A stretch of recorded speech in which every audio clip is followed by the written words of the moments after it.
अस्सलाम वालेकुम नाज़रीन, इमरान याकूब खान साहब और ज़फ़र हिलाली साहब के साथ मैं हूं Samina Pasha. Programme Viewpoint में आपको खुशामदीद कहती हूँ। पाकिस्तानी सियासत की इस वक्त बड़ी दिलचस्प सूरत हाल है। एक जानिब हम हुकूमती वज़रा के बयानात सुनते हैं तो वो तो ये कहते हैं कि जनाब शरीफ हों या जरदारी हों, वो तो बिल्कुल सियासत उनकी ख़त्म हो चुकी है, कोई उनका फ्यूचर नहीं है, वो बिल्कुल पॉलिटिक्स से आउट हैं। और अगर आप अपोजिशन की बातें सुने तो लगता है कि हुकूमत अभी गई कि कभी गई, तमाम चीज़ें ख़त्म हो चुकी हैं, उनके लिए अनपॉपुलर हो चुके हैं और बस महंगाई ने तो बाकी जो आखिरी कील उनके ताबूत में लगना था वो भी लगा दिया गया। लेकिन अभी जो रीसेंट सर्वे आया है उसके इंटरेस्ट तो मैं कहूँगी कि बड़े ही हैरानकुन हैं दोनों के लिए, क्योंकि वो लोग जो समझते हैं कि साबिक वज़ीर आज़म मियां नवाज शरीफ की सियासत ख़त्म हो गई है उनके लिए भी इसमें धचका है, और वो लोग जो ये समझते हैं कि शायद इस बुरी परफॉर्मेंस के साथ पीटीआई को दोबारा कोई देखना भी पसंद ना करे, उनके लिए भी इसमें बड़े हैरानकुन नताइज हैं। तो ऐसा मैं क्यों कह रही हूँ, मैं आपके साथ अभी कुछ फैक्ट्स शेयर कर देती हूँ। IPOR का जो हालिया सर्वे आया है जिसमें बड़ी इंटरेस्टिंग उन्होंने जो सिचुएशन सामने रखी है कि अगर आज ही इलेक्शन हो जाएं तो आप किस पार्टी को वोट देंगे, तो उसमें वो आमतौर पे कहते हैं ना 19-20%, तो इसी तरह का कुछ रिजल्ट आया है पीटीआई और PMLN के लिए, जहां पर पीटीआई के लिए लोग कह रहे हैं कि जनाब हम 28% लोग हैं जो उनको स्टिल आज के दिन भी वोट करना चाहेंगे, जबकि 29% 29% लोग वो हैं जो PMLN को वोट करना चाह रहे हैं। इसी तरीके से और भी इसमें बड़े इंटरेस्टिंग चीज़ें हैं।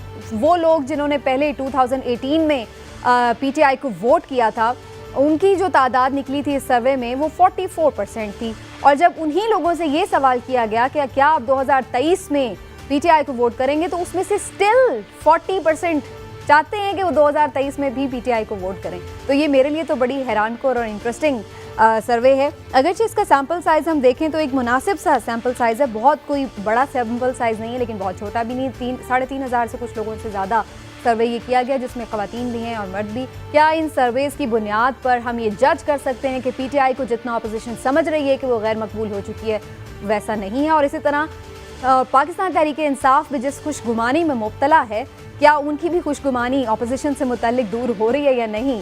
क्या ये सर्वे इस वक्त हकीकत की अक्कासी कर रहा है या नहीं?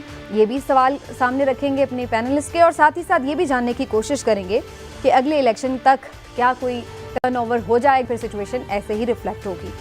तो पहले मैं चलूँगी इमरान साहब के पास।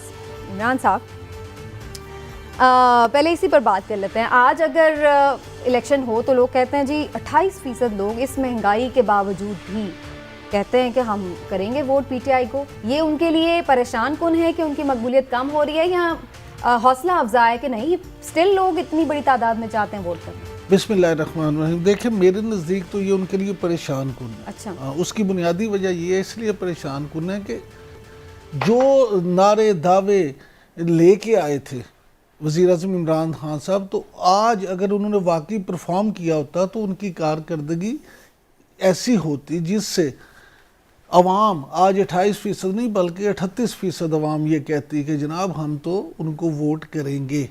लेकिन अगर आज 28% लोग कह रहे हैं तो इसका मतलब ये है कि उनके लिए लम्हा फिक्रिया ज़रूर है कि वो गुड गवर्नेंस कायम नहीं कर सके, वो उस तरह से परफॉर्म नहीं कर सके और उनके नंबर 2 पे आ रहे हैं, चाहे 1% से ही आ रहे हैं। लेकिन मुस्लिम लीग नून जो कि उनसे कहीं पीछे थी पिछले इंतखाबात में, वो आज अगर 1% ज़्यादा है।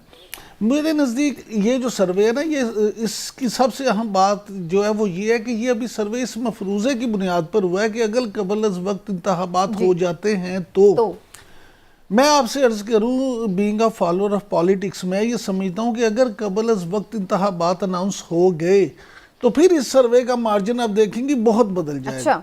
उसकी बुनियादी वजह यह है कि अगर कबल अज़ वक्त इंतखाबात अनाउंस हो जाते हैं तो उस वक्त सूरत हाल इस तरह से बदलेगी कि कबल अज़ वक्त वाली हवा चलेगी, फिर उस हवा में इलेक्टेबल्स किधर जाएंगे और फिर इलेक्टेबल्स के साथ साथ अवामी जज्बात किस तरफ जाएंगे, ये महंगाई किस तरफ जाएगी और महंगाई की वजह से लोग किस तरफ जाएंगे, ये सारे फैक्टर्स डिफरेंस क्रिएट करेंगे। ये सारे फैक्टर्स डिफरेंस क्रिएट करेंगे और इससे मैं ये समझता हूँ कि ये जो ये सर्वे हैं ये उथल पुथल हो जाएंगे। अच्छा, हाँ ये सारे तो ये रियलिटी आपको नहीं लग रहा है कि ये लोगों को सही रिफ्लेक्ट कर रहा है उनके नहीं opinion को? करता है, लेकिन मैं तो ये समझते समझता हैं। हूँ कि प्रिंसिपली मैं ये ठीक समझता है। हूँ कि जब चीजें तय हो जाती हैं उस वक्त और चीजें होती हैं, मफरूजे की बिना पर ठीक कुछ है। और इसके चीजें। जो बाकी सवालात हैं मैं उन पर भी आपसे ओपिनियन लूंगी, लेकिन मैं हिलाली साहब की तरफ अब जाऊंगी। हिलाली साहब, वैसे मैं तो इसको इस एंगल से देख रही थी कि 28% इस बदतरीन महंगाई के बावजूद, पेंडेमिक और गुड गवर्नेंस और बैड गवर्नेंस के जो मसाइल, वो सब के बावजूद भी अगर 28% लोग पीटीआई को वोट करने के लिए तैयार हैं आज भी, तो मेरे ख्याल से तो पीटीआई के लिए बड़े खुश होने की बात है। व्हाट डू यू से? इसलिए तो मैं कहता रहता हूं समीना कि आप हमें ज्वाइन कर ले एज एन कर लिया। एनालिस्ट। मैं बिल्कुल अग्री करता हूं आपसे।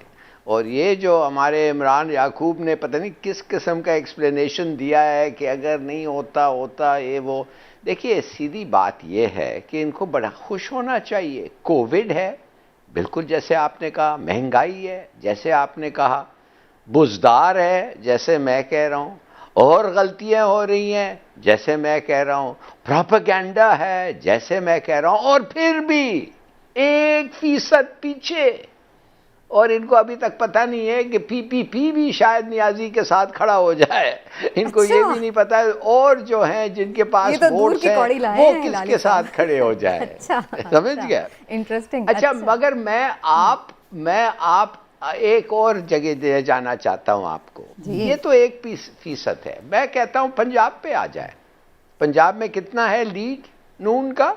5% बकौल इनके। जी नहीं अब सर, आप 5% एक सेकंड मैं बताती हूँ। 5% नहीं हिलारी साहब, पंजाब में 46% Sorry। नून लीग और 31% 31% पीटीआई। yes। असल बैटल जो है। पंजाब में, अच्छा, हाँ जी।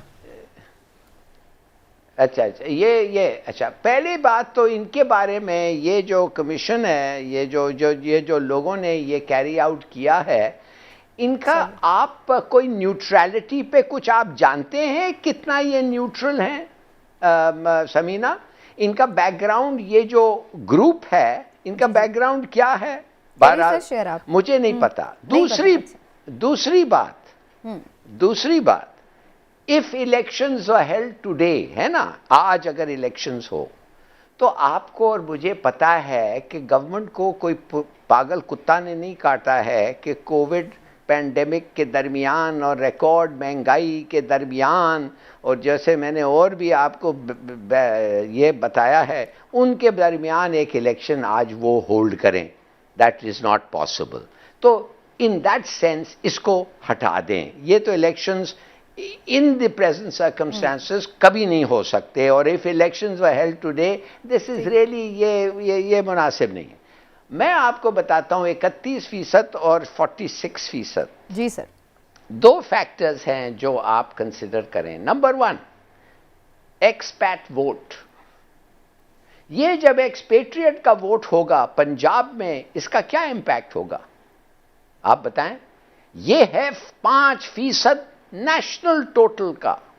5 से 7% सब लोग कैलकुलेट कर रहे हैं कि नेशनल वोट मिलेंगे पीटीआई को, बाहर के लोगों जो हैं 10 मिलियन लोग जो हैं ये वो।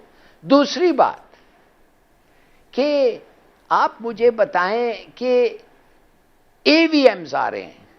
ईवीएम्स का क्या मतलब है? जाली वोट कम, मरे हुए लोग नहीं वोट कर सकते, बार बार आप नहीं वोट कर सकते। ये सब चीजों को अगर आप निकाल दें और वो ऐड कर दें जो आपको 5% ऑफ नेशनल वोट जो इनको मिलना है, this is the objective assessment, तो मेरे ख्याल में नून को जब आप रिगिंग, जाली वोट, डेड वोट, ये सब उनके चले जाएंगे तो फिर भी ये वेरी क्लोज इलेक्शन होगा। तो मेरे ख्याल में दीज आर फैक्टर्स जो सामने वोट पूरे कर दिए जो हमें करे। हिलाली साहब की बातें सुन के ना मुझे वो याद आ रहा था कि गलियां हो जन सुनियां इच मिर्जा यार। हिलाली साहब तो हर वो सिचुएशन कर लेते हैं। ईवीएम भी आ गई, सारे ईवीएम आ गई, अच्छा ईवीएम आ गई और वो 10 मिलियन हो गए। नहीं, मेरे फैक्ट्स की बात सर Facts, सर facts. हाँ ये लाली Facts सर की बात गुजारिश तो सुने ना, गुजारिश ये वो 10 मिलियन हो गए और 10 मिलियन के 10 मिलियन पीटीआई को पड़ गए वोट सारे ही यार, ये सारी वो ना शेख चिल्ली नहीं वाली नहीं, जो है मैं ना ये चीज़ें। नहीं कहा था सर- यार, अगर आपका सर सुनाई गुजारिश- कमजोर है मैं क्या सर- करूं। सर गुजारिश ये मेरी गुजारिश सुने, आपने जो भी कहा बहुत अच्छा कहा, हम तो उस बात से बड़ा खुश होता हूं मैं तो आपकी बातें सुन के कि चलें कम से कम आप जो भी है अपनी बात को जिस तरह से भी करते हैं, आपकी कोशिश यही होती है कि बस किसी तरह से भी ये ठीक है, वो हो उनका जाए। वो हाँ व्यू जी, है अपना, हाँ सही जी, है। मैं हमेशा बिल्कुल उसका respect रिगार्ड करूंगा। करता हूँ, हाँ, रिस्पेक्ट करता हूँ। मेरी हम्बल सबमिशन ये है कि मैंने पहले कहा कि ये है अभी अगर आज इलेक्शन कब उस वक्त अनाउंस होते हैं, ऑन ग्राउंड जब इलेक्शंस होते हैं तो उस वक्त और बड़े सिचुएशन factors होते बड़ी डिफरेंट हो जाती है। ठीक है। अब पंजाब जो मेन है उसमें पंजाब में अगर 46 और 31% है तो आप इस बात को समझे कि ये बड़ी अलार्मिंग सिचुएशन है, क्योंकि वफाकी हुकूमत का रास्ता जो है ना वो पंजाब से ही होके जाता है। अब पीपल्स पार्टी की जो बात है, पीपल्स पार्टी का इमरान 15% साहब एक सेकंड, पीपल्स पार्टी पे आने से पहले चूंकि आपने पंजाब की हाँ बात की, लेकिन इसी में एक फैक्टर ये भी देखने में इम्पोर्टेंट है कि पीटीआई की जो प्रेजेंस है वो हमें सब सूबों में एक बहुत कंसिडरेबल नजर आ रही है। मतलब केपी में वो फर्स्ट है, पंजाब में वो सेकंड है, बलूचिस्तान में वो सेकंड है, सिंध में भी वो थर्ड है, मतलब वो सारे सूबों में मौजूद है और कंसिडरेबल उनकी वहां पे है। तो ये भी तो एक फैक्टर है कि एक पार्टी जो है वो हर तरफ हर पार्ट को रिप्रेजेंट कर रही है, जबकि बाकी पार्टी की सूरत में हमें ऐसा दिख नहीं सुमीना, रहा। ये तो इतनी खुश आइंद बात है कि इस बात की तो जितनी भी तारीफ की जाए कम है। देखें तमाम सियासी जमातें जो है ना, ख़ास तौर पे कौमी सियासी जमातें, उनकी चारों सूबों में, बल्कि मैं समझता हूँ गिलगित बल्तिस्तान में, आज़ाद कश्मीर में, हर जगह पे नुमाइंदगी होनी चाहिए, उनकी मौजूदगी होनी चाहिए। वफाक की अलामत वो के तौर strong पे भी होता है बिल्कुल फेडरेशन, वफाक बिल्कुल जो है उससे स्ट्रॉन्ग होता है और ये चीज़ें अच्छी हैं। पीटीआई जो है, देखें इमरान खान की एक शख्सियत का करिश्मा है। इमरान खान के साथ लोगों की ख्वाहिशात थी, उम्मीदें थी, उमंगें थी, उन्होंने पूरे मुल्क में अपने लोग जो हैं उनके मौजूद हैं, ये बड़ी अच्छी बात है। लेकिन क्या सिर्फ मुल्क में मौजूदगी जो है वही उनकी कामयाबी की ज़मानत हो सकती है? इस बात की ज़मानत ये नहीं हो सकती, कामयाबी की ज़मानत उनकी परफॉर्मेंस ही होगी। बिल्कुल ठीक है। अच्छा इमरान साहब, जो लोग जिन्होंने 2018 में एक सेकंड इलाही साहब मैं आती हूँ, बस एक शॉर्ट सा कमेंट मैं ले लूँ और आगे एक और क्वेश्चन ऐड कर लूँ।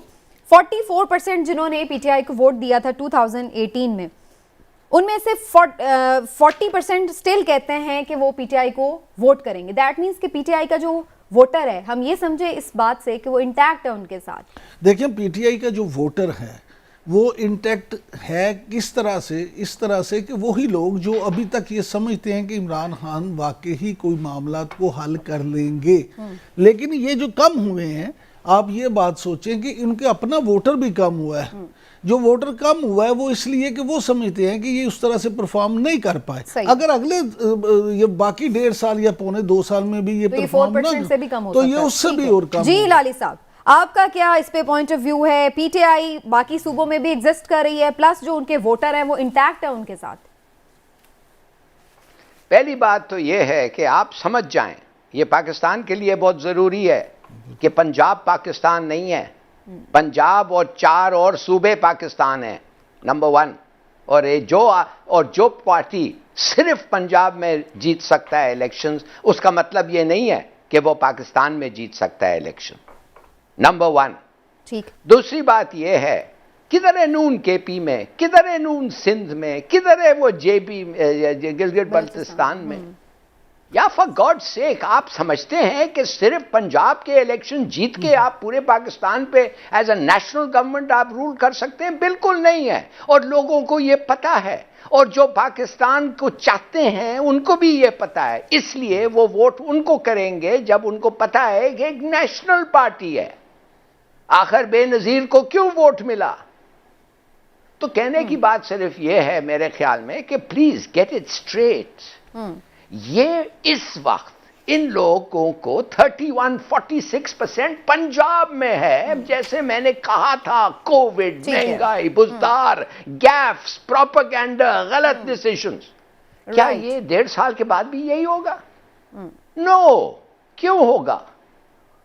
तो what I am trying to say is कि भाई ये आज का जो पोल है, this is not discouraging even in the Punjab, मगर नेशनल लेवल पे, और नेशनल लेवल पे तो नवाज शरीफ। चलिए मुझे एक शॉर्ट सा दोनों कमेंट आप लोग कर दें कि पीपल्स पार्टी कहां स्टैंड करी है। मैंने जो लीडर्स की देखी है तो वहां पर नवाज शरीफ साहब नंबर 1 पे हैं, इलाली साहब 33% है उनकी मकबूलियत, प्राइम मिनिस्टर साहब 30% पे हैं, जबकि बिलावल जो लीडरशिप पूछा है ना कि कौन सा लीडर निकाल सकता है प्रॉब्लम से पाकिस्तान को, तो उसमें नवाज शरीफ 33% हैं, इमरान खान 30% और बिलावल ने बड़ा गेन किया, 15% पे बिलावल हमें नजर आ रहे हैं। तो ये पीपल्स पार्टी के लिए भी इनकरेजिंग है। और हाउ डू यू सी कि लोग तो अभी भी नवाज शरीफ साहब को ट्रस्ट कर रहे हैं, फिर दैट मीन्स? मैं समझता हूं कि हमारे लोग अगर नवाज शरीफ को ट्रस्ट करते हैं, जब एक अदालत और सुप्रीम कोर्ट ऑफ पाकिस्तान कहता है कि ये ना सादिक है ना अमीन है, तो फिर आप पिटी दिस नेशन, इनके लिए अफसोस करें कि इनको ये इंसाफ नहीं देखते। ये जो लोग एविडेंस एग्जामिन करके एक जजमेंट देखते हैं, उनका परवाह नहीं करते हैं। ठीक है, तो इसका माने ये है कि कोई भी एक एक्टर को ले आए उसको इलेक्ट कर देंगे, इनको क्यों? लेकिन इसका मायने तो ये भी है कि वो स्टिल एक मैं तो समझ ही नहीं सकता हूं। ठीक है जी इमरान साहब, इसका मतलब रियलिटी है, वो तो खड़ा भी नहीं हो सकता इलेक्शंस में। लोग ही कांट इवन स्टैंड, वो तो खड़े नहीं हो सकते ना। अब आप कहेंगे कि उनको खड़े होने दो, ये क्या बात है भाई? तो फिर कानून की जरूरत क्या है? जो मर्जी इन लोग चाहते हैं करते रहो, जो पोल्स कहते हैं वही करो, भूल जाओ कानून। जी हिलाली साहब जो है ना, यही कह रही है ना, हिलाली साहब पता नहीं किसका बात करते हैं। यहाँ तो एक प्राइम मिनिस्टर को पहले फांसी दी जाती है और बाद में उसको अदालती कत्ल भी करार दिया जाता है। ये इसी मुल्क की बात है। तो बात ये कि ये फैसले जो होते हैं किस तरह से हुए, क्या हुआ और उस पर बाद में क्या हुआ, इस पे एक लंबी बहस है। मैं उस पे नहीं पढ़ना चाहता।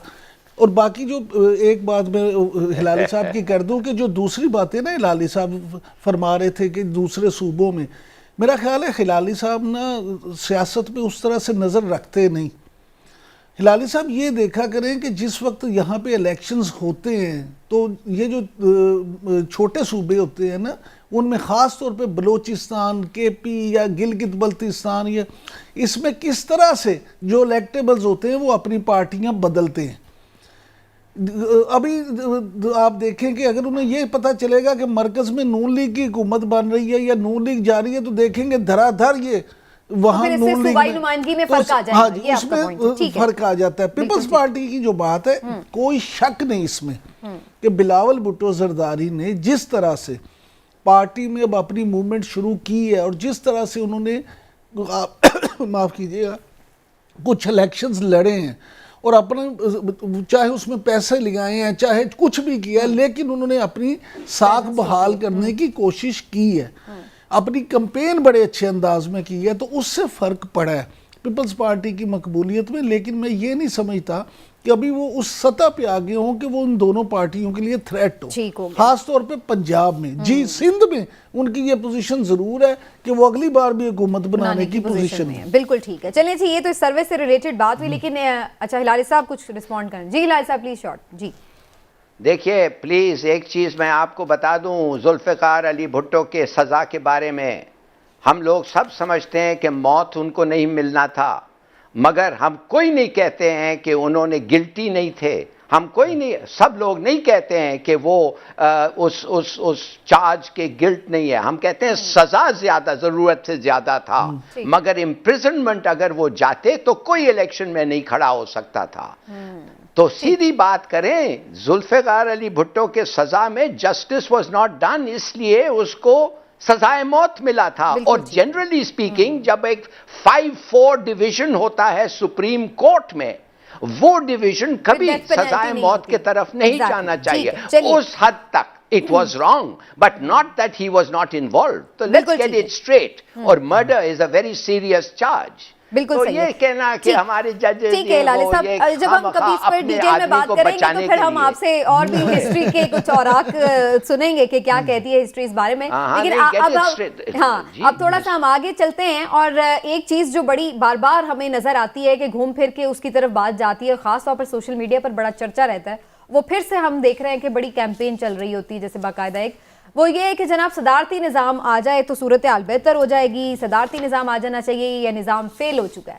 तो अगेन मैं आप लोगों से एक एक कमेंट ज़रूर इस क्वेश्चन पे लेना चाहूँगी कि कौन सा जो सिस्टम है पाकिस्तान के लिए वो सूटेबल है, क्या वाकई सदारती निज़ाम यहाँ पे आने वाला है, उसके लिए कोई ग्राउंड तैयार हो रहा है हिलाली साहब?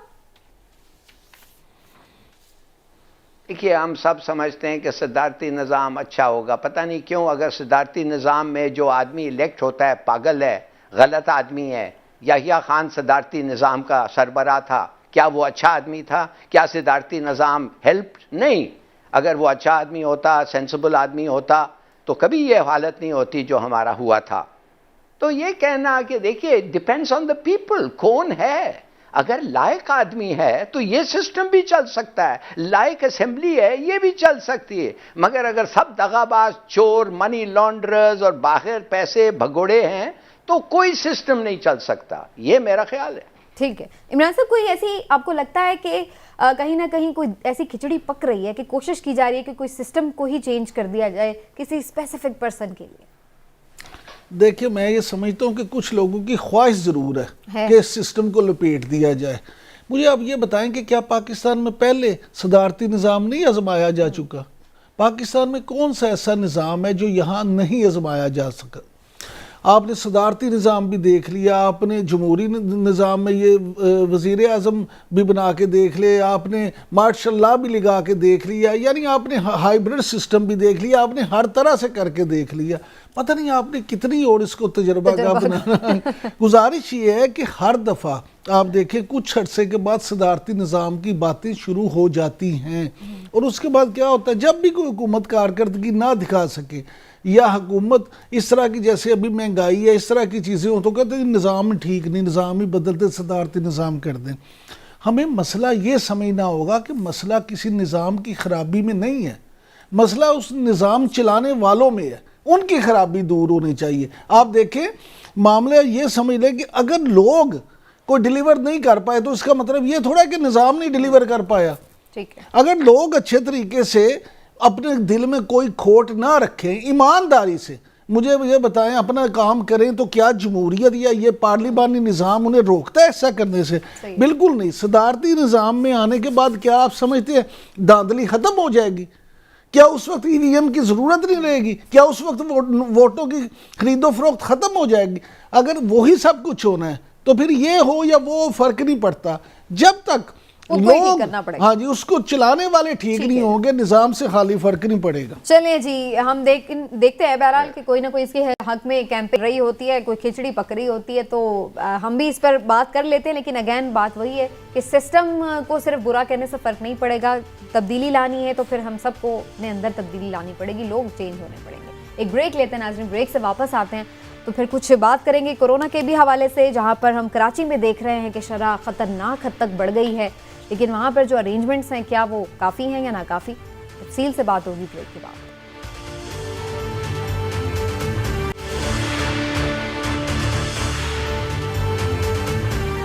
वेलकम बैक नाजरीन। हम देख रहे हैं कि कराची में कोरोना जो है वो काफ़ी कहर ढा रहा है। यूँ तो ओवरऑल ही इसकी शरह पूरे मुल्क में ही हमें बढ़ती नज़र आ रही है ग्रेजुअली, लेकिन ख़ास तौर पर कराची की अगर बात की जाए तो वहाँ पर काफ़ी अलार्मिंग सिचुएशन है और ये केसेस की जो पॉजिटिव केसेस की शरह कराची में वो 40% के करीब पहुँच चुकी है। ये भी कहा जा रहा है कि इसमें बहुत सारे केसेस जो हैं वो ओमिक्रॉन वेरिएंट के भी नज़र आ रहे हैं।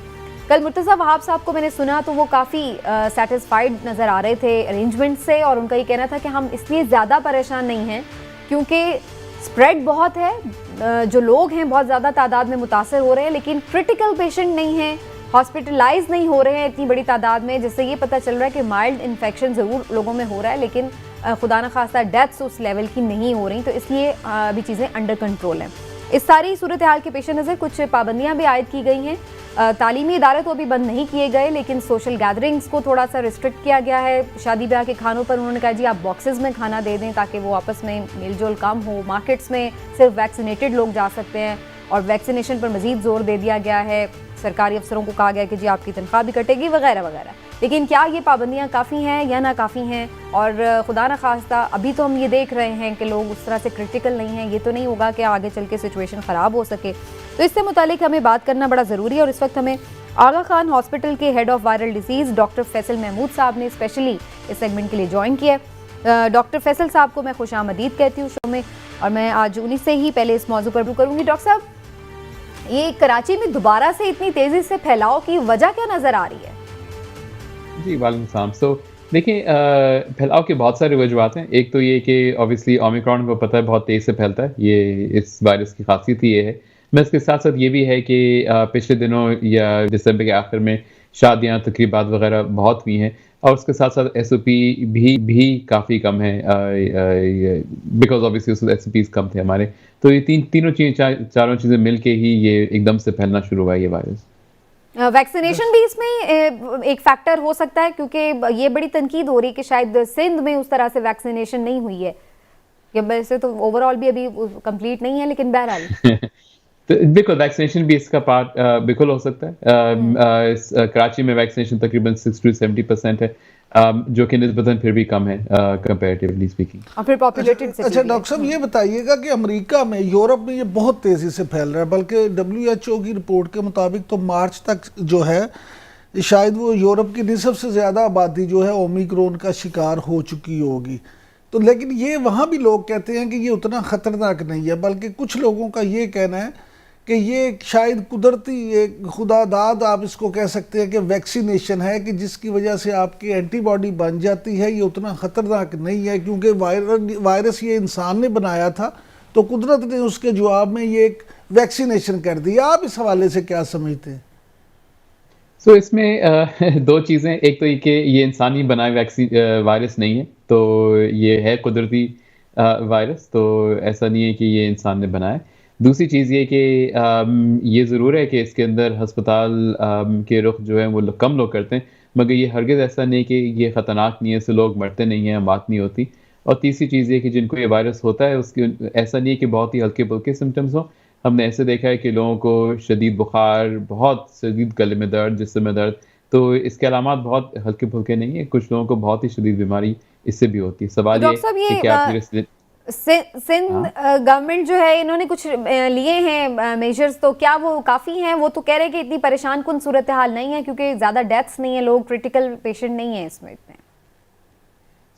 चक्कर ये है कि जो क्रिटिकल है और जो डेथ्स हैं, याद रखें दाखिले जो हैं वो एक दफ़ा सर्ज होता है, जब केसेस बढ़ते हैं तो उसके हफ्ते 2 हफ्ते बाद ही नज़र आना शुरू होते हैं, और दाखिले की शरह बढ़ना शुरू हो चुकी है। बल्कि अगर पाकिस्तान में देखा जाए तो एक हफ्ते के अंदर दाखिले की शरह डबल दुगनी हो गई है ऑलरेडी। अच्छा, हिलाली साहब भी कोई क्वेश्चन करना चाह रहे हैं? जी हिलाली साहब। जी डॉक्टर साहब, मैं आपसे पूछना चाहता हूं कि क्या आप समझते हैं कि अगर ये जल्दी से फैल जाए, हमें वो हर्ड इम्यूनिटी का टोटल से बेनिफिट मिलेगा, या आपका ख्याल है कि ये नहीं मिलेगा? माने कि एक दफ़े अगर हो जाए फिर हो सकता है? जी, बिल्कुल हो सकता है। एक दफ़ा हो जाए तो ये इन्फेक्शन बिल्कुल दोबारा हो सकता है, बल्कि बहुत सारे लोग आ रहे हैं जो कि सेकंड इन्फेक्शन के साथ आ रहे हैं, और ओमिक्रॉन की खासियत ये है कि जिनको इन्फेक्शन हो चुका है उनके अंदर ही दोबारा इन्फेक्शन होता है। तो ऐसा नहीं है कि अगर आपको इन्फेक्शन हो गया तो फिर आप अब छुट्टी हो गई है, आगे आपको नहीं होगा, और बल्कि सेकंड इन्फेक्शन में भी अमात होने के चांसेस होते हैं। अच्छा डॉक्टर साहब, ये एक बात बताइएगा कि आपने खुद भी कहा कि ओमिक्रॉन बड़ी तेज़ी से फैलता है और पूरी दुनिया में ये बहुत तेज़ी से फैल रहा है। आम तौर पे वायरस जितनी तेज़ी से फैलता है उसके म्यूटेट करने के चांसेस भी उतने बढ़ जाते हैं। तो क्या इस मामले में भी ये हो सकता है कि जो इससे अगला वायरस है वो भी बड़ी जल्दी कोई नया वायरस हो जाए या म्यूटेट हो जाए? तो बिल्कुल वायरस म्यूटेट होने के लिए ज़रूरी है कि किसी को वो इन्फेक्ट करे, और अगर बहुत सारे लोग इन्फेक्टेड हैं तो ऑब्वियसली वायरस को म्यूटेट होने के चांसेस बढ़ जाते हैं। और इस वजह से हम कहते हैं कि जितना कम ये फैलेगा इतने कम इसकी म्यूटेशंस आएंगे, जितना ज़्यादा फैलेगा इतने ज़्यादा। डॉक्टर साहब, हम क्या उम्मीद करें, कितने को वेरिएंट आएंगे? हम तो थक गए हैं इनके वेरिएंट से निमट के। तो वेरिएंट्स तो ये तो हर वायरस के साथ होता है। डेंगू के साथ भी देखें, डेंगू के साथ कुछ जो आपके सीजन होते हैं बहुत बुरे होते हैं। हर 2 या 3 साल बाद एकदम से बहुत ही बुरी डेंगू की लहर आती है। उसकी वजह ये होती है कि डेंगू का ये नया वेरिएंट या नया स्ट्रेन आया होता है। तो ये तो हर वायरस की प्रॉपर्टी। अच्छा, वैक्सीनेशन से बताएं ना डॉक्टर साहब, ये वैक्सीनेशन के बावजूद भी लोग इसका शिकार हो जाते हैं, तो फिर लोग क्वेश्चन करते हैं कि भाई क्यों हम वैक्सीनेशन करवाएं, हो तो फिर भी जाता ही है, तो ये कैसे इसको हाँ, बिकॉज़ वैक्सीनेशन के साथ ये ज़रूर है कि अमात की शरह और शदीद बीमारी होने की शरह बहुत कम हो जाती है। जैसे अगर अमेरिका में देखा जाए तो ज़्यादातर लोग जो वहाँ मर रहे हैं वो लोग हैं जिनको वैक्सीन नहीं लगी थी। अगर आपने वैक्सीन लगाई है तो एट लीस्ट अगर होता भी आपको इन्फेक्शन तो वो उसकी शिद्दत काफ़ी हद तक टूट जाती है और वो थोड़ा बहुत ही मामूली से होता है। अगर आपको वैक्सीन नहीं लगी है तो इवन ओमिक्रॉन आपके अंदर बहुत शदीद इन्फेक्शन कर सकता है। जी हिलाली साहब। तो ये मतलब डॉक्टर साहब आपका ये है कि अगर हम वैक्सीन को कंपलसरी करके, माने कंपलसरी इस नौबत पे कि अगर आपको वैक्सीन मिल रहा है और आपने नहीं लिया तो बेशक आपको जेल जाना पड़े, और या वो पोलियो टीम्स जैसे हमें पोलियो को कंपलसरी किया है वो निकलें और लोगों को वैक्सीन, क्या आप समझते हैं both of these means is possible, होना चाहिए कि ये प्रैक्टिकल नहीं है? सो आई थिंक इसमें अगेन दो चीज़ें हैं। आपके जो सेकंड जो है यानी कि जैसे पोलियो टीम्स होती हैं, डोर टू डोर वैक्सीनेशन जो होती है उसके सिलसिले में ऑलरेडी काम हो रहा है and probably bye in the next couple of weeks ये भी शुरू हो जाएगा ताकि जितने भी लोग आप पहुंच सकें वो हो जाएंगे। जहाँ तक वैक्सीन ना लगाएं और फिर आप उनको अगर जेल में बंद कर दें ये थोड़ा सा मुश्किल है बिकॉज इसमें फिर आपके ह्यूमन राइट्स भी आ जाते हैं। सबके पास अब ऑप्शन होना चाहिए कि वो कोई ट्रीटमेंट लें या ना लें, चाहे वो उनकी सेहत के लिए बेहतर है कि नहीं है। तो इसमें थोड़ा सा फिर आप मॉरली देखने की ज़रूरत है, एथिकली देखने की ज़रूरत है कि क्या ये मुमकिन है कि नहीं है। अच्छा डॉक्टर साहब ये बताइएगा कि ओमिक्रॉन जिस तेज़ी से फैल रहा है तो माजी में जिस तरह सख्ती की गई थी और पाबंदियां लगाई गई थी और फ़ज़ाई सफ़र भी बंद हो गया था, तो क्या आप समझते हैं कि ओमिक्रॉन में भी ये होगा या क्योंकि इसका असर कम है तो इससे कम पाबंदियों से गुजारा हो जाएगा? आई थिंक असरात कम होने की वजह से नहीं, मगर ये ज़रूर है कि हम ये एक तरह से सीख लिया हम लोगों ने कि अब इस वायरस से रहना कैसे है। इम्पॉर्टेंट बात यह है कि वो जगहें जहाँ पे ये वायरस बहुत तेज़ी से फैलता है वो उनको कम से कम किया जाए, और ये वो हैं जो बड़ी तकरीबात हैं, जो फेस्टिवल्स हैं, ये शादियाँ हैं, अगर वो ही हम कम से कम कर दें तो वायरस ऑटोमेटिकली कम ही फैलेगा। और डॉक्टर साहब बच्चों के लिए मगर भी क्या डॉक्टर साहब ओमिक्रॉन- अगर मैं जी हिलाली साहब। अगर मैं आपसे एक सवाल पूछूं, एक फ्रेंच वेरिएंट है जो अब तक इधर नहीं पहुंचा है, शुक्र है, और एक इजरायली वेरिएंट है जो मैंने सुना है काफ़ी डेडली है, वो भी अब तक इधर नहीं पहुंचा है, शुक्र है। मैं आपसे पूछना चाहता हूं, ये जो आपने कहा कि वैक्सीन आप उनको नहीं दे सकते हैं जो नहीं देना चाहते हैं, मगर अगर हमारा कानून जैसे आपको पता है कि अगर आपका एक्ट ऑफ ओमिशन मेरे जान को खतरे में डालता है तो मेरा भी तो हक है फॉर प्रोटेक्शन। माने अगर आपका एक एक्ट एंडेंजर्स माय लाइफ तो अंडर द कॉन्स्टिट्यूशन मुझे भी तो आपका डिफेंस करना एक फ़र्ज़ है। तो ये एक मुश्किल सा सवाल है, मगर मेरे ख्याल में अगर हम प्रो लाइफ हैं तो सब लोगों को ये अनसाइंटिफिक रिजेक्शन ऑफ वैक्सीनेशन ये को तो हमें किसी लॉ इसको नहीं एक्सपर्ट से पूछना चाहिए वैसे हिलाली साहब। and जी डॉक्टर also साहब। then I because इसी बात को then I can extend and say कि अगर आपने मास्क नहीं पहना for example, so that should also be liable because you're putting my life at risk, Yeah. because याद रखें मास्क जो है it does not protect you, अगर बिल्कुल। आपको कोविड आपने मास्क पहना तो बिल्कुल। दूसरे को प्रिवेंट करता है। So this is a slippery slope, Yes. and I agree. I think a lawyer, ethicist, doctor, all of you need to have everybody ताकि we can come to a अच्छा conclusion. डॉक्टर साहब ये बताइएगा कि ये भी सुना है कि अक्टूबर के बाद हर 6 माह के बाद इसको वैक्सीन को कंपलसरी करार दिया जा रहा है दुनिया में, अक्टूबर के बाद ये सुना है। तो क्या ये अभी यहाँ पे अगर ओमिक्रॉन है तो अभी हम कहते हैं जी बूस्टर लगवा लें, फाइजर वाले कहते हैं मार्च में इसकी नई एक वैक्सीन आ जाएगी, तो क्या ये म्यूटेट होने के बाद हर दफ़ा नई वैक्सीन आएगी या इसी वैक्सीन के साथ काम चलाया जाता रहेगा? So ये बहुत अच्छा सवाल है, and I think more than likely होगा ये कि वही होगा जो कि इन्फ्लुएंजा वायरस के साथ होता है, जो कि इसी तरह का एक वायरस है जिससे ऑल्सो अमात होती हैं मगर उसकी रेट्स कम होते हैं, और उसकी वैक्सीन जो है वो हर साल लगाने की जरूरत पड़ती है, और हर साल वो थोड़ा सा चेंज होके होता है बेस्ड ऑन के कौन कौन से वायरसेस आ रहे हैं। वेरी लाइकली यही होगा कि हर साल ही हमको इस कोविड की भी वैक्सीन लगाने की जरूरत पड़ेगी ताकि जो आने वाले वेरिएंट्स हैं या जो कॉमन वेरिएंट्स हैं उनसे बचने के लिए। अच्छा ये डॉक्टर साहब अब ये भी हमने देखा था कि पहले बच्चों में हमें इसकी कम नज़र आए केसेस, लेकिन स्कूल्स वगैरह हमने देखा कि गवर्नमेंट ने एहतियाती तौर पर बंद रखे बहुत अरसा। अब स्कूल्स नहीं ये बंद कर रहे हैं, लेकिन जो उस स्कूल जाने आने में जो पूरी एक्टिविटी जनरेट होती है उसमें बहरहाल कोविड के केसेस फिर हमें एक सर्ज उसका नज़र आता है। तो आप समझते हैं कि इस वक्त ज़रूरत है कि अगर दोबारा से अब ये 7% से अबव हो चुकी है रेशो, हमें इस तरफ जाना पड़ेगा कि हमें क्लोज करने पड़े तालीमी इदारे? आज मैं अभी देख रही हूँ 2 कॉलेजेस में भी नज़र आ गए हैं स्टूडेंट्स ऐसे कोविड पेशेंट। जी, तो बिल्कुल आई डोंट थिंक बंद करने की ज़रूरत है। अलबत्ता ये ज़्यादा ज़रूरी है कि आप स्कूल में एक तो SOPs इंश्योर करें, बट मोर इम्पोर्टेंटली ऑल्सो इसके साथ-साथ जहाँ जिन-जिन स्कूलों के अंदर, जिन-जिन क्लासों के अंदर आपके केसेस आ रहे हैं, तो उन क्लासेस को या उन स्कूल को डिपेंडिंग कितने क्लासेस इन्वॉल्व्ड हैं, तो उनको एटलीस्ट हफ्ते भर के लिए बंद करके रीस्टार्ट करें, बिकॉज़ ये केसेस तो आते रहेंगे आपके पास और ऑब्वियसली आई डोंट थिंक पूरे निज़ाम को बंद करने की ज़रूरत है। डॉक्टर साहब आप साथ रहिएगा। मैं ज़रा थोड़ा सा पॉलिटिकल एंगल पे भी क्वेश्चन ले लूँ, बल्कि कमेंट ले लूँ दोनों अपने एनालिस्ट से। हिलाली साहब, जो PTI गवर्नमेंट है वो इस चीज़ पे भी तनकीद कर रही है कि शायद समहाउ सिंध में उस तरह से वैक्सीनेशन का अमल तेज़ नहीं किया गया जिसकी वजह से ये दोबारा से इतना सर्ज नज़र आ रहा है। और अभी जब इन्होंने ये लिए भी हैं, कुछ पाबंदियाँ लगाई भी हैं, तो वो कह रहे हैं कि ये इतनी इनफ नहीं है। आपको क्या इस पर नज़र आ रहा है, जो सिंध गवर्नमेंट है उसके एक्शंस काफ़ी हैं या फिर ये अल्टीमेटली सिटीजन्स की ही रिस्पॉन्सिबिलिटी है?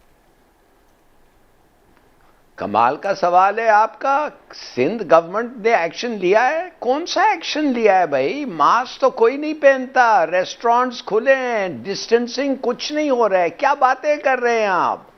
मैं तो सोच रहा था कि सिंध गवर्नमेंट का पूरा पॉलिसी ये है कि जल्दी से इन्फेक्शन फैलाओ जब तक हर्ड इम्यूनिटी हो गया और उसके बाद बैठ जाओ। भाई पुलिस वालों को आप दें मास्क और कहें 100 रुपया का फाइन और 2 मास्क दो, जिसको तुमने देखा नहीं पहनते हो।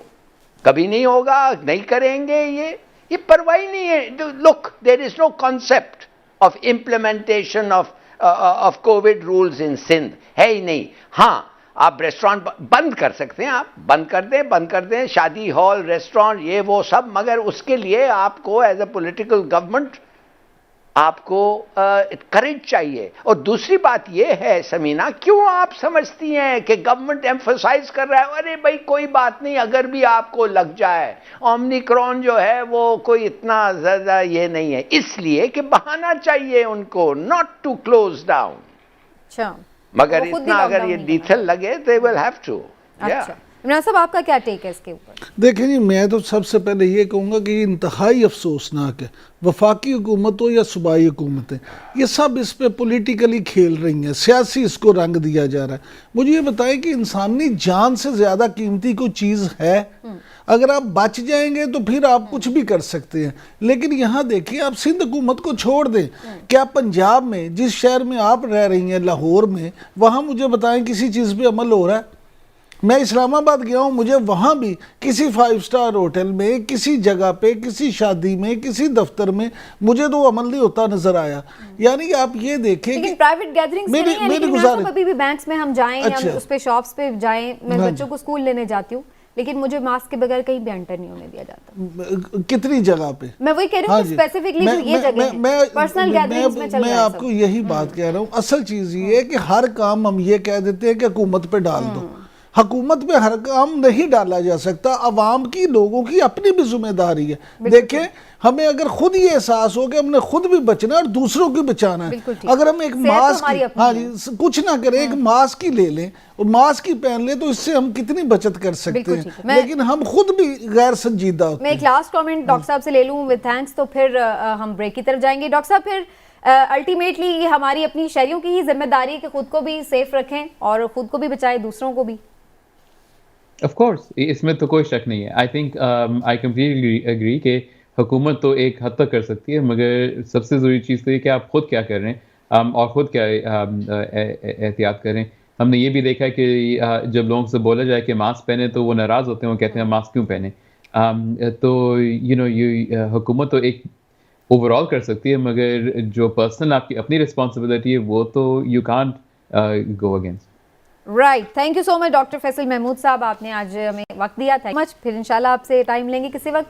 तो नाज़रीन, ये है जनाब कोविड की सूरत हाल। खुद भी बचिए, अल्लाह करे कि कराची और पूरा मुल्क ही इससे सेफ रहे और ये लहर इतनी खतरनाक साबित ना हो। इंशाल्लाह इससे भी निपट लेंगे जैसे पहले निपटा अल्लाह के रहम से। अभी एक ब्रेक लेते हैं, ब्रेक से वापस आते हैं तो बात करते हैं कुछ हमसाया मुल्क की, जिस पर हम तो और पाकिस्तान तो हमेशा ही ये कह रहा है कि यहाँ पर मुसलमानों की नस्ल कुशी हो रही है, लेकिन अब तो इंटरनेशनली भी ये दबाव बढ़ रहा है और अब इस हद तक सिचुएशन ख़राब हो चुकी है कि कुछ रिपोर्ट्स ऐसी आ रही है, ख़ास तौर पर मैं जिक्र करूँगी जेनोसाइड वॉच का, कि जिनका ये कहना है कि सिर्फ मुसलमानों को मुकम्मल जो वहाँ पर नस्ल कुशी हो रही है उसमें सिर्फ एक कदम ही दूर रह गया भारत। क्या ये सारी रिपोर्ट कहती है और इस पर क्या हो सकता है इम्प्लीमेंटेशन, बात होगी ब्रेक के बाद।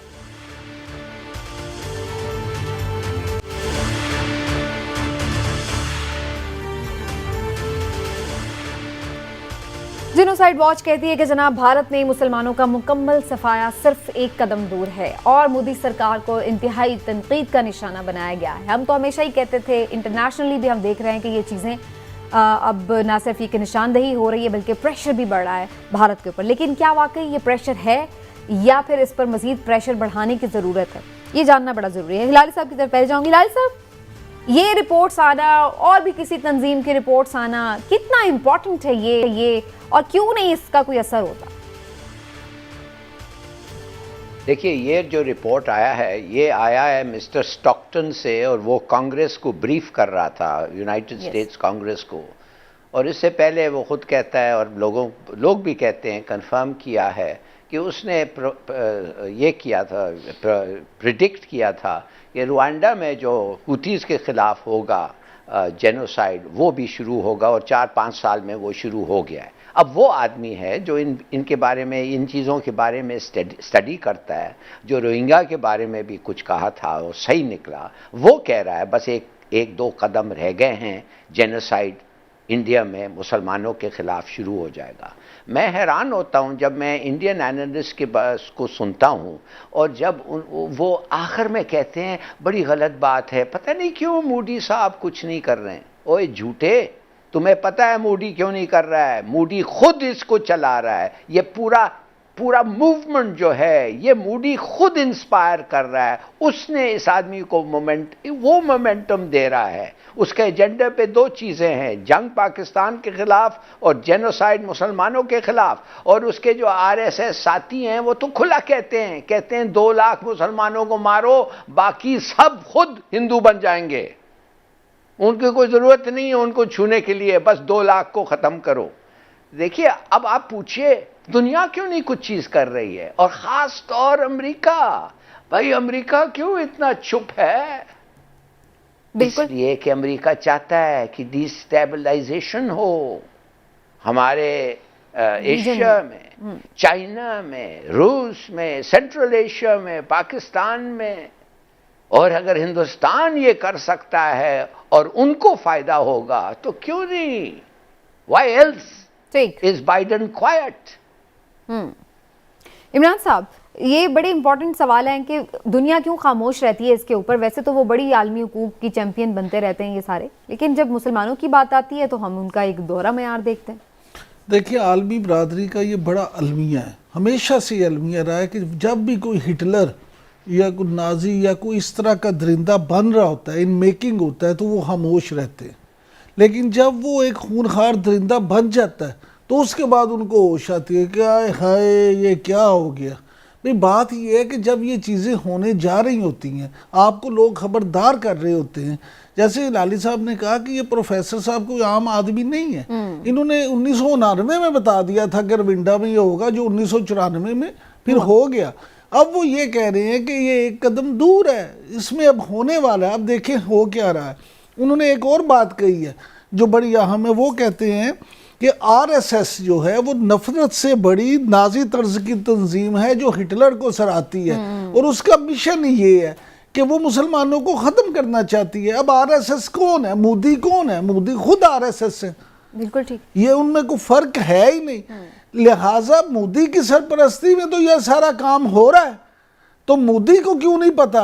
जो दानिश्वर इंडियन या जो इंडियन सहाफ़ी या जो इंडियन इंसानी हकूक़ के नुमाइंदे नाम नहाद बनते और कहते हैं वज़ीर आज़म साहब को कुछ करना चाहिए, मोदी साहब को कुछ करना चाहिए, असल में वो खुद नहीं चाहते। वो खुद उस पॉलिसी के साथ है कि जी हाँ यहाँ मुसलमानों को मार भिगाओ। उनके ज़हन से वो तासुब ख़त्म नहीं हो रहा कि मुसलमानों ने इतने 100 साल हम पे हुकूमत की थी।